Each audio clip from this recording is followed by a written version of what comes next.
les petits loups, j'espère que vous allez bien. On se retrouve aujourd'hui pour une nouvelle vidéo un petit peu spéciale. Alors comme vous avez pu le voir dans le titre, aujourd'hui je vais parler donc de harcèlement scolaire. Et comme vous le savez, c'est un sujet qui me tient particulièrement à cœur.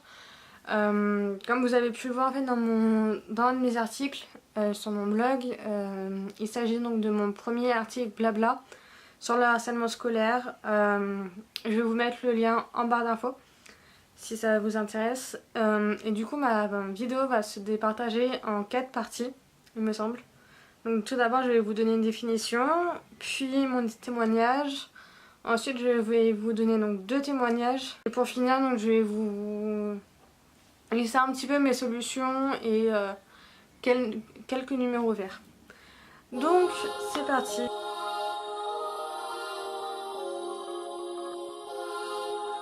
D'abord, donc, je vais vous donner donc, la définition du harcèlement scolaire. Donc le harcèlement scolaire, qu'est-ce que c'est? Donc pour ça, je regarde un petit peu en bas parce que j'ai ma tablette avec la définition et les témoignages, tout ça. Donc je suis allée sur le site Non au harcèlement scolaire de l'éducation nationale et du coup je vous mettrai le lien en barre d'infos. Donc je cite: le harcèlement scolaire se définit comme une violence répétée qui peut être verbale, physique ou psychologique. Cette violence se retrouve aussi au sein de l'école. Elle est le fait d'un ou plusieurs élèves à l'encontre d'une victime qui ne peut se défendre. Lorsqu'un enfant est insulté, menacé, battu, bousculé ou reçoit des messages injurieux à répétition, on peut donc parler de harcèlement scolaire. Il y a 3 grandes caractéristiques. Donc la violence, qui est un rapport de force et de domination entre un ou plusieurs élèves et une ou plusieurs victimes. La deuxième caractéristique est les agressions répétitives, donc répétées régulièrement sur une longue période, ainsi que l'isolement de la victime. Donc voilà, donc la victime est souvent isolée, plus petite, plus faible physiquement et souvent dans l'incapacité de se défendre. Voilà donc pour une définition du harcèlement scolaire. Maintenant donc, je vais passer à la deuxième partie de cette vidéo qui est donc mon témoignage. Et donc si vous avez lu mon article sur le blog, vous savez donc probablement que j'ai été victime de harcèlement scolaire au collège et au lycée. Par contre ce que j'ai vécu c'est pas genre c'est pas du harcèlement scolaire genre comme on peut le voir ou comme ce qui est écrit dans la... comme ce que j'ai dit donc dans la définition. C'est-à-dire que c'est... en fait c'était plus genre... déjà au collège ça a commencé lorsque j'ai redoublé, donc j'ai redoublé ma 4ème, donc c'est vrai qu'au début de ma 6ème à ma première 4ème, j'ai pas eu de harcèlement scolaire, j'ai rien eu. Et en fait quand j'ai redoublé, voilà, j'arrivais donc dans une nouvelle classe, je connaissais pas forcément les gens. Étant donné que j'étais dans un gros collège en fait où il y avait plus de 200 élèves par niveau. Donc c'est vrai que je connaissais personne. Et en fait j'étais la petite fille, enfin l'adolescente timide, réservée, qui passait son temps à lire.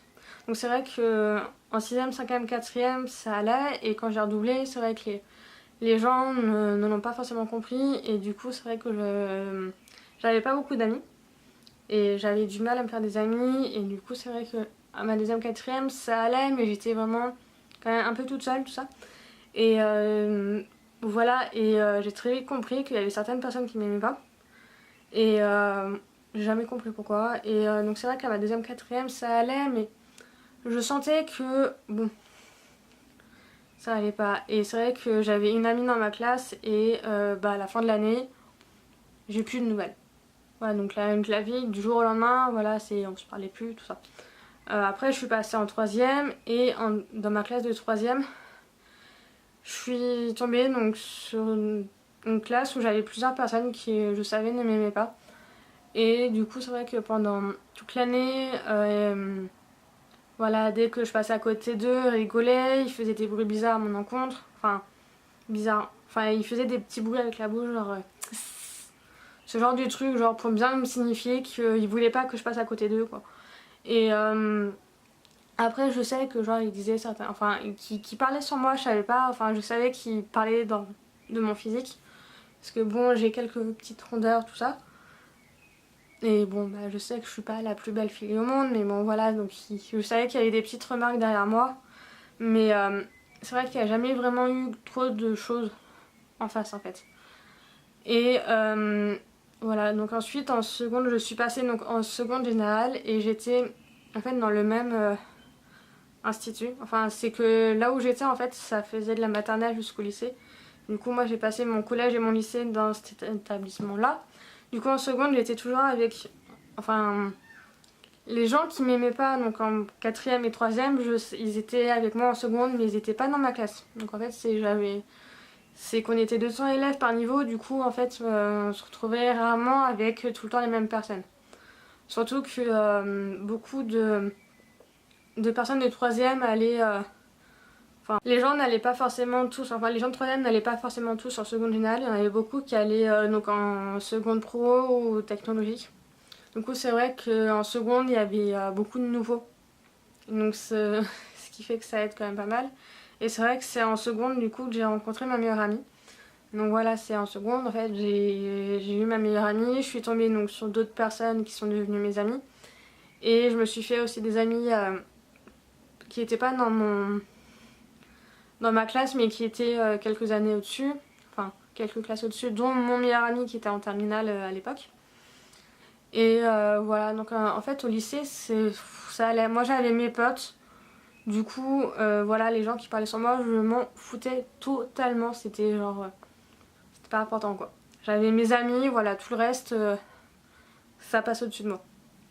Et c'est vrai que du coup, bah, seconde, première, genre, y a rien eu vraiment, voilà. Jusqu'à donc j'arrive en terminale.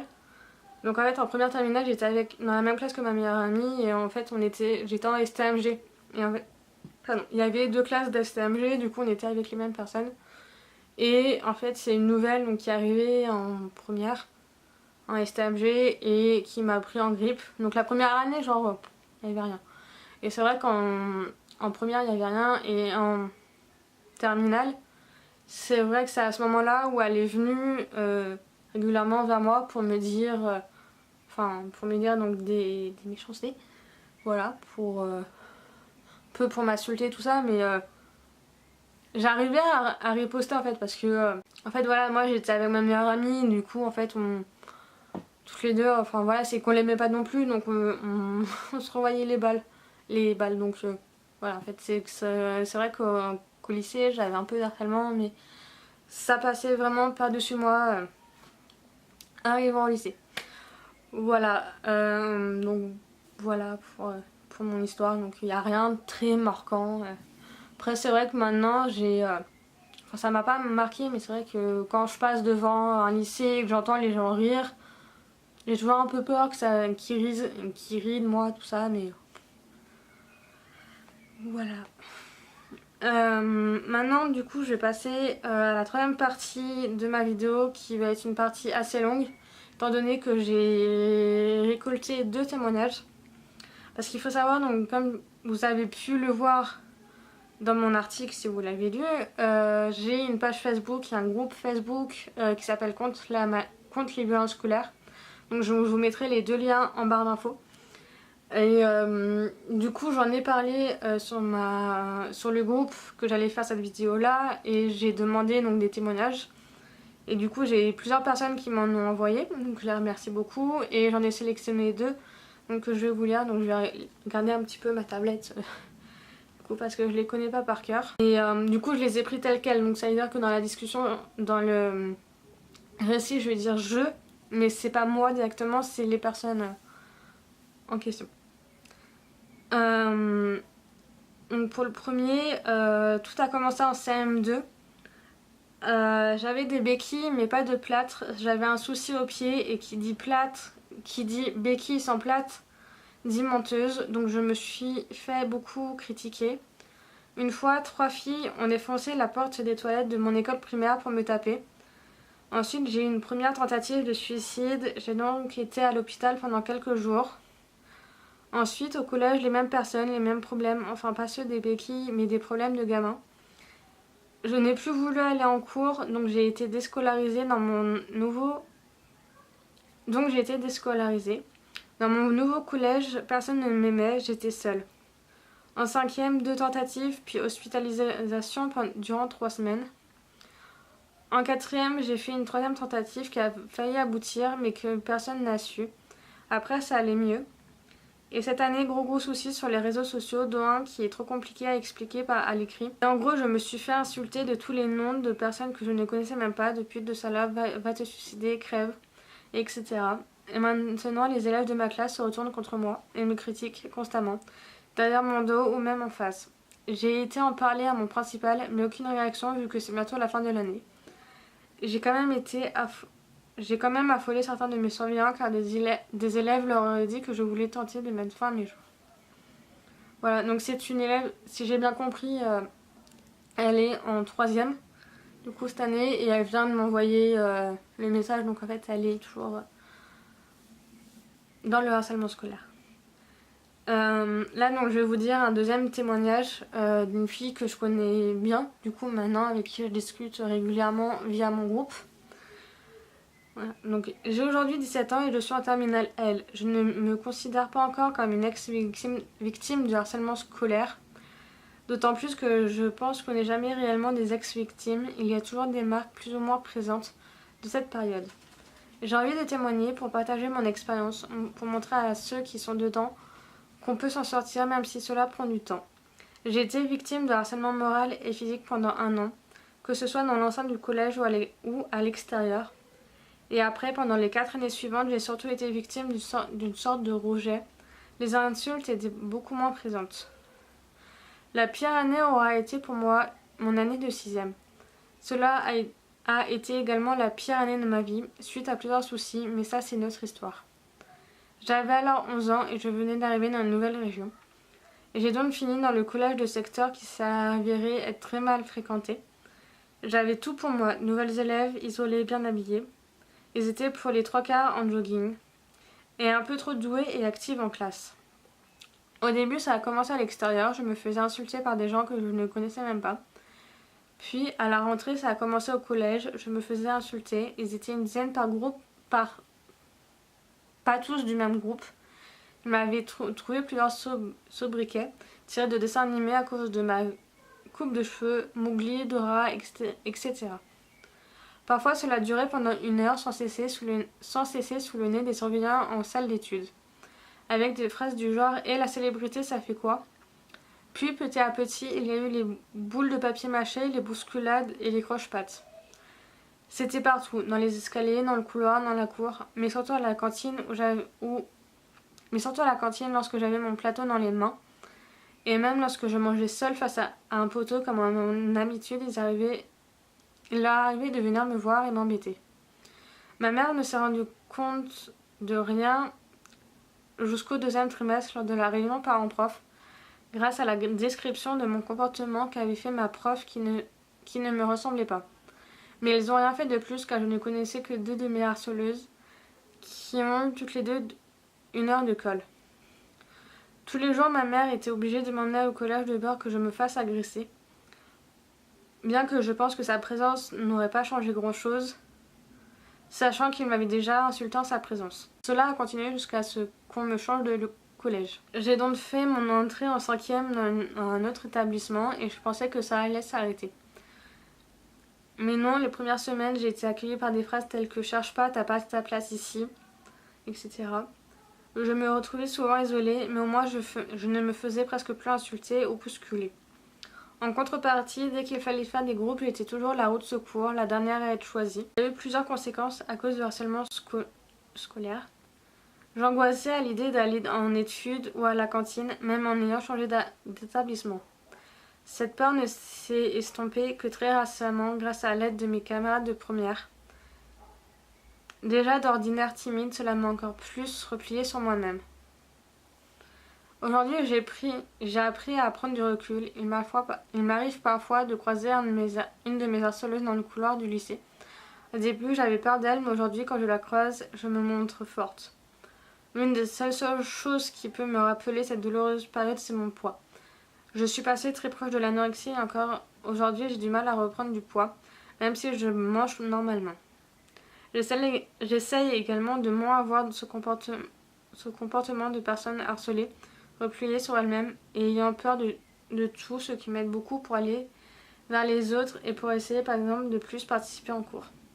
Je ne dis pas que tout va bien, ce passé ne s'efface pas comme ça. Il m'arrive d'avoir des moments où ça ne va pas, vraiment pas, surtout lorsque je vois des personnes liées à cette histoire, mais j'arrive de plus en plus à faire abstraction et à avancer. Donc voilà pour les 2 témoignages que j'ai choisis, en sachant que vous pouvez en retrouver donc d'autres sur ma page Facebook. En allant donc dans les photos, il y a un album spécial dédié donc aux témoignages. Voilà, et donc je vous invite aussi à venir me parler si vous aussi vous êtes harcelé ou ancien harcelé ou harceleur, ex-harceleur. Voilà, n'hésitez pas à venir me parler en commentaire, donc à me laisser des commentaires ou à m'envoyer un message privé ou un mail ou à venir aussi sur Facebook, sur ma page ou sur le groupe pour venir en parler. Enfin, n'hésitez surtout pas, je vais pas vous manger ni rien. Maintenant donc je vais passer à la dernière partie de ma vidéo, donc qui est une partie aide et solutions. Je vais vous proposer une petite solution et comment faire pour vous faire aider. Donc tout d'abord pour les solutions, pour ma part, étant donné que ça fait 3 ou 4 ans que j'ai ma page Facebook contre les violences scolaires, je trouve qu'il n'y a pas énormément de choses à faire, si ce n'est d'aller parler. En fait vraiment, c'est tout bête comme conseil, hein. C'est vrai que beaucoup de gens ont peur d'aller parler, mais il faut absolument aller parler. Que ce soit n'importe qui, hein. Que ce soit à des amis, des connaissances, à des profs de votre école, ou l'infirmière, ou la dame du CDI, ou un surveillant, même si c'est quelqu'un que vous n'avez pas en cours, genre que ce soit un prof, c'est pas nécessairement un prof que vous avez vous, mais un autre prof que vous n'avez pas, qui n'a pas votre classe, ou un surveillant que vous n'avez pas. Ou alors voilà, quelqu'un de votre famille, un cousin, une cousine, un oncle, une tante, vos parents, vos frères et sœurs, ou même des amis de votre famille, je sais pas, genre des amis de vos parents, ou un ou une amie de votre frère, de votre soeur. Allez parler, c'est vraiment important, même si ça fait peur, hein, d'aller parler. C'est vrai que moi j'en ai pas parlé au début, hein. Moi de mon harcèlement scolaire, même si c'était pas grave et que ça m'affectait pas, j'ai mis du temps avant de dire à mes parents que ça allait pas. Et voilà. Après j'ai un autre conseil aussi qui est lié donc au fait d'aller parler. Ça serait d'aller parler aussi à votre harceleur, votre harceleuse, enfin vos ou votre harceleur, votre harceleuse, en présence de quelqu'un d'autre qui est au courant de la situation. Parce que je trouve que ça serait le fait d'aller leur parler, ça pourrait leur faire prendre conscience que ce qu'ils vous font, ça vous fait mal. Parce que c'est vrai que j'ai remarqué, à force de lire des témoignages, de parler avec des gens, que certains harceleurs, certaines harceleuses n'avaient pas conscience de ça en fait. Ils n'avaient pas conscience de faire du mal. Et le simple fait d'aller les voir pour leur dire excuse-moi, mais tes propos, tes coups me font mal et j'aimerais bien que tu arrêtes, ou voilà, d'expliquer les choses clairement avec quelqu'un, voilà, avec vous, donc que ce soit donc enfin un adulte, un camarade ou quelqu'un, voilà, parler à cette personne-là ou ces personnes-là. Après, c'est vrai que quand c'est un groupe de personnes qui vous harcèlent, allez pas voir tout le groupe en même temps, mais allez voir donc la personne qui vous fait le plus de mal pour lui expliquer clairement la situation et demander voilà, à un adulte de venir avec vous, ou voilà, demander à un adulte, à d'autres personnes en fait, d'autres jeunes de votre âge d'aller parler avec vous pour vous aider, tout ça. Voilà. Et voilà, j'ai que ça à vous donner en fait comme conseil, comme solution, c'est vraiment aller parler autour de vous, aller parler aux harceleurs, aller parler à des adultes, et des profs, à des camarades. Voilà. Après sinon donc comme aide j'ai trouvé 2 numéros verts aussi que vous pouvez appeler en cas de harcèlement scolaire. Donc Le premier, donc c'est le numéro vert non harcèlement, donc c'est le 30-20, je vous l'écrirai. Le 30-20, donc qui est ouvert du lundi au vendredi de 9h à 20h et le samedi de 9h à 18h. Et si le harcèlement a lieu sur internet, il y a le numéro Net Écoute, donc c'est le 08 00 200 000. Je vous l'écrirai. Il est gratuit, anonyme, confidentiel et ouvert du lundi au vendredi de 9h à 19h. Donc je sais que c'est pas avec ces numéros-là que votre harcèlement va s'arrêter, mais au moins vous pourrez trouver de l'aide. Voilà. Voilà, donc ma vidéo est maintenant finie, j'espère qu'elle vous aura aidé. Je vous invite fortement à venir me rejoindre donc sur ma page Facebook contre le harcèlement scolaire et contre les violences scolaires et sur le groupe du même nom. Donc je vous mettrai donc bien sûr les liens dans la description. Et je vous invite aussi à venir me parler en cas de harcèlement, franchement. Venez me parler et on trouvera des solutions ensemble. Maintenant je vous dis à la prochaine, bisous.